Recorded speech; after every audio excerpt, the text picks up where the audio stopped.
Sarap. Maalat. Hindi. Tikman mo na, oh. Ayoko. Bakit tayo? Ang sarap na eh. Ha, mga kababayan, tikman nyo ha. Oh, mang init. Maalat. Oh, hindi ko naramdaman yung alat. Pag tapos ng... Nay, ano, bakit ganun? naalis- Hindi masyadong maalat. Ang sarap. Mm. Para makita nila, oh, tignan mo. Oh. Parami na ng parami yung asin, oh. Oh, ang init. Tikman natin. Hindi maalat na, hindi. Hindi, matamis. Ang sarap. Kau, Rab, tikman mo. Sige nga, patikim natin kay Rab. Hindi, dito na lang para kasi matakaw si Rab. Mainit. Yung ano yan? Ha? Baka mas maalat yan. Hindi. Parehas din. O, parehas lang. Ito, Rab, tikman natin. Sampala. Ba't sampala? Ha? Tingnan mo, oh. Hindi maalat, di ba? Tao. Ano yung ginagawa niyo, Nay? Luluto. Ulam, pang ulam po? Ang ulam. Oo. Ano to, Nay? Asin. Ah, asin! Oo. Wala, ano, dami. Asin. Tubig, alat, niluto. Nay, magandang morning po. Kami po ay Team Daddy Frankie. Kumusta po kayo dito? Pasensya na kayo, Nay. Medyo nadaanan namin kasi kayo dito tapos umuusok. Kaya sabi ko, tingnan natin yung anong ginagawa nila. Ito pala yung asin. Opo. Ano pangalan ni Nanay? Nanay, Early kaalin. ilang taon na po kayo, Nay? 64. Tanda na. Mga kababayan, no? Eto, ngayon ko lang nakita.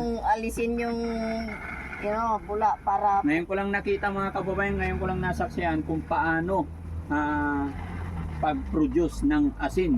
Rock salt, no? Hindi po.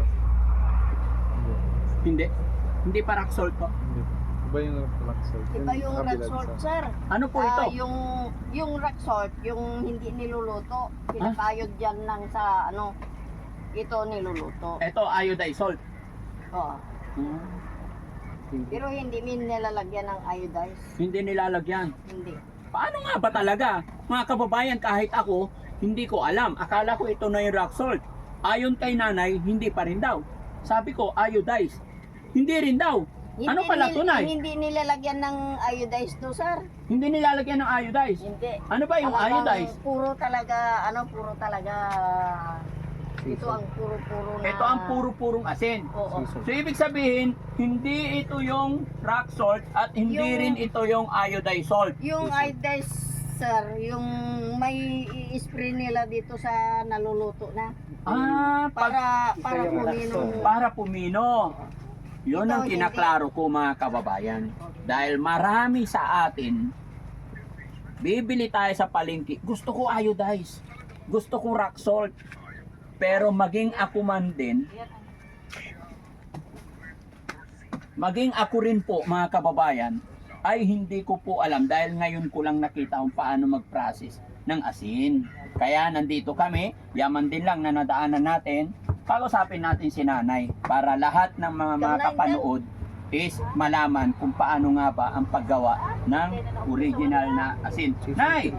Kaya na sinabi ko, ako po si Daddy Frankie, may video po kami dyan, okay lang po na ma-interview kayo, Nay. Okay lang po, sir. Ayan, salamat. Nay, ilang taon na po kayong gumagawa ng asin? Matagal na. Ilang taon na po? Baka 30 years na siguro. 30 years. So, napakabihasa na po kayong gumawa ng asin, no? Oo. Nay, bago ang lahat, okay lang idikit ko itong mic sa inyo. Hindi. Pampaganda po ito, Nay. Ano po? Vlogger. Ilang taon na pala si Nanay? 64. 64, senior na si Nanay. Senior na. Tanda Opo. na. So, naririnig mo naman, Nanay, ang pangalan Daddy Frankie. Naririnig nyo na po. Opo, sir. Ayun, salamat naman. So, ayan. Nay, sa simula, paano nga ba ang paggawa ng asin? Sir, yung tubig galing doon sa dagat. Galing sa dagat. Oo. Dito, bilagin na ilang linggo. Yan. Mag-iigib kayo sa dagat, iipunin nyo dyan sa... May daanan yung tubig, sir, dito. May daanan na tubig. Oo. Tapos, Ayun, papunta dito. papunta dito. Oo. Ibibilad ninyo ng Ibibilad na ilang linggo. 3 linggo, ganyan. 3 linggong bilad. O, bilad. At saka may balon kami dyan. Opo. Eh, paano namin dito, ibibid namin. Pag nabilad na, saka nyo ilagay dito. Ito na yung tubig dagat na binilad ninyo ng 3 linggo. O, After that, pakukuloan nyo rito. ipakukulog na. Ilang araw ang pakulo? Ano lang, 5 days? 5 oras. 5 hours na pakulo. After pakulo ng 5 hours, Ano lang, magiging ganito Oo, na. magiging ganito na. Sa kabila po. Ayun, Ayun, naka 5 hours na po yon. Wala pa. So Nay, ito, after kumulo ng 5 hours, ganito po ang mangyayari. Oo, ganito ang mangyayari. Ay, pwede tignan natin, Nay. Ang galing, mga kababayan. Pag naluto na, hanguan na, at itaas ito, lagyan ng kahoy sa ilalim para may pang-igatong na kahoy. So, totally magiging tuyo talaga yan dahil sa matagal na pagpakulo. Pwede makita yung ilalim na. Asin na to. Asin na. Ayun. Pwede rin ako magsandok. Asin na yan. So yun mga kababayan, no? Sabi ni Nanay, ilang linggong ibilad yung tubig dagat? Mga 3 linggo, ganyan. 3 linggong ibilad. O, kung pag, Ayun. pag ulan, hindi pwede. Pag umuulan. Oo, pag ulan hindi pwede, tamatabang yung tubig. Ayan. Binuksan ko na, Nay, Oo, ha? sige. Pasensya ka na, Nay. So yun mga kababayan, pagkakataon na rin ni Daddy Frankie at gusto ko ring malaman at i-share sa inyo kung paano nila ginagawa, pinaprocess yung asin. Ito yung pinaka Ito talagang original Oh. na asin. product ng Pangasinan, yung paggawa ng Oo, asin. pagkayo. So, 3 linggo sa dagat, ay ibilad Oo, yan. bilad yan. Tapos, hakutin yung tubig. Ayan, mayroon silang daanan ng tubig, pakuluan ng 5 oras. 5 oras. After 5 hours, ito na po yon. Asin na yan. Asin na. Oo. Ay, oo Hanggang nga. yung tubig, dumami Pag naubos yan. na yung tubig, Nay, Pwede nang hanguin lagay. ilalagay dito. Oo. At ito na yung product. Oo. Bakit naka-slanting? Para matuyo. Tumutulo yung niya. Paano ito, Nay? Asin pa rin yan, sayang. Asin pa rin yan, pero binibinta yan. Binibinta. Saan Oo. ginagamit naman yan? Asin ng hayop. Asin ng mga hayop? baka, kambing. Ito mga kababayan, ang galing. Pwede tikman to, Nay? Pwede. Hindi ko malasahan. Nay. Sarap. Maalat. Hindi. Tikman mo, Nay. Oh. Ayoko. Bakit tayo? Ang sarap, Nay. Ha? Nay, tikman mo, Nay. Oh. Joke lang, Nay. Hindi nga mga kababayan, tikman nyo. Mang init. Maalat. Hindi ko naramdaman yung alat. Pag tapos ng... Nay, bakit ganun? naalis- Hindi masyadong maalat. Ang sarap. Naalis na yung tubig, ilagay na naman doon. No? Sa ano na mailalagay pagkatapos dito? Doon. Eto na, hindi na to hinahalo. Ganyan lang. Oo. May apoy pa rin sa ilalim yan. Mayroon.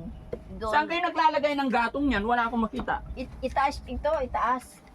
Sa malalaki yung kahoy, itaas. Ay, itataas to? Ano doon. Sa kalagyan ng malalaking kahoy. Oo. Pag kulang yung gatong, dito ipasok. Pag nagkulang man, kaunti na lang. Oo, Dito konti na lang yung idaan. maliit, Ang galing naman, mga kababayan. No? Okay lang haluin, Nay? Hindi pwede? Pwede. Pwede. Para makita nila, tignan mo.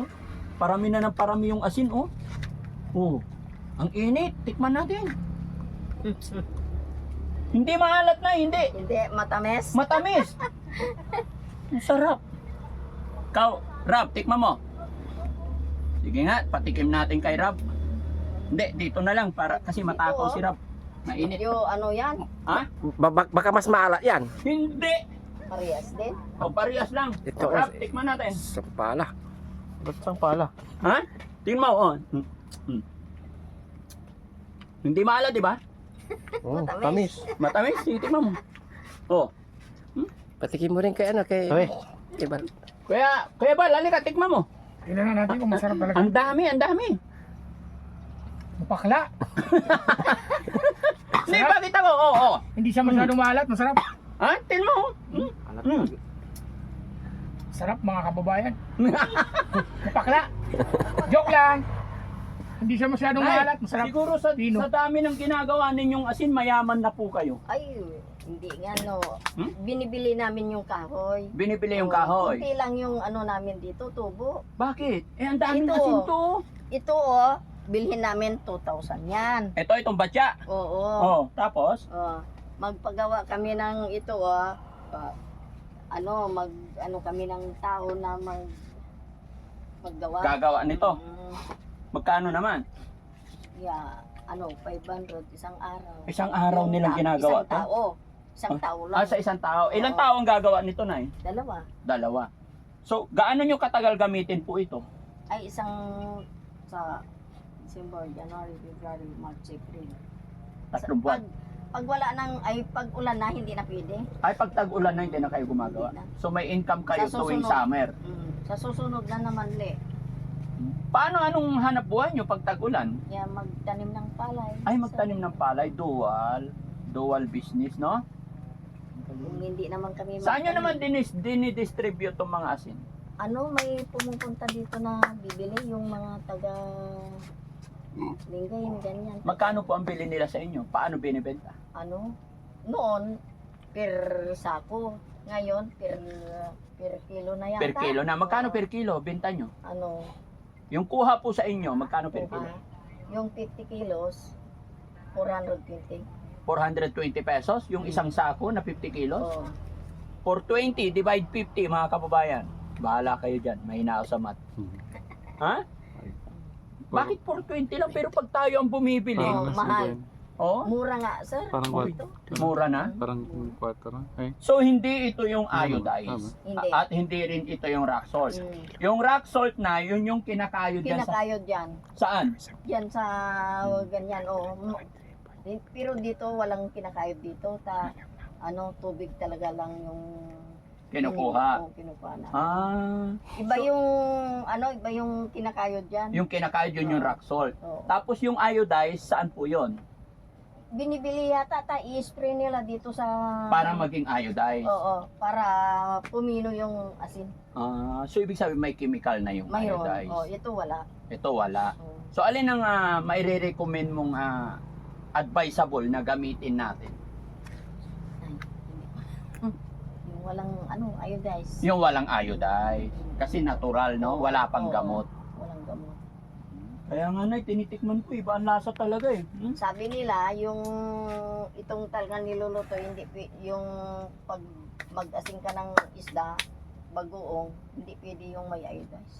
Pag gagawa ka ng bagoong, Hindi pwede Hindi pwede yung iodized. Oo. ito talaga dapat. Mm. Kaya mga kababayan, kaya masarap yung bagoong ng Pangasinan kasi yun po yung sikreto nila mga kababayan. Oo. Gagawa ka ng bagoong kasi isda lang naman yun na galing dagat. Tapos hahaluan lang nila ng ganito, yun ay magiging bagoong na. Ayan, no? So, Nay, dito nga Nay. Salamat sa info mo Nay, ha? Oo. Asan ang asawa niyo po? Nandun. Okay. Siya yung bali cellphone. kasama niyo rito. Oo, at saka yung anak ko. Yung anak niyo rin. Ilan po anak niyo Nay? 6. 6. Isa na lang yung walang asawa. Isa na lang. Siya na lang yung kasama niyo rito. Kumusta naman yung anak niyo?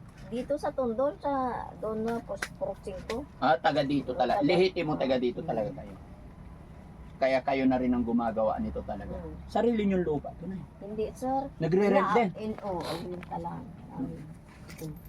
Ang galing.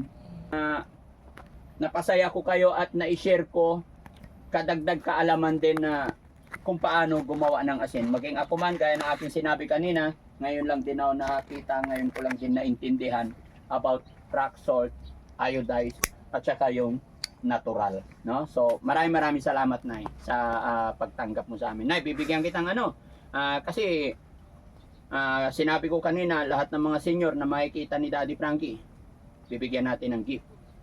No? Sana. Nay, para pandagdag. Nay, magkano ba kinikita mo sa asin sa isang araw halimbawa? Ay, kunti lang, sir. Magkano? Hindi ko. Dito ka tumingin. Nay. Marami kaming ano punan kasi sir. Maraming puhunan. Maraming punan. Bibili ng kahoy, magpalagari, ganyan. Oo. Kaya medyo kun pag ano tapos ng mag-asin, yun lang ang yung ano namin sa bahay namin.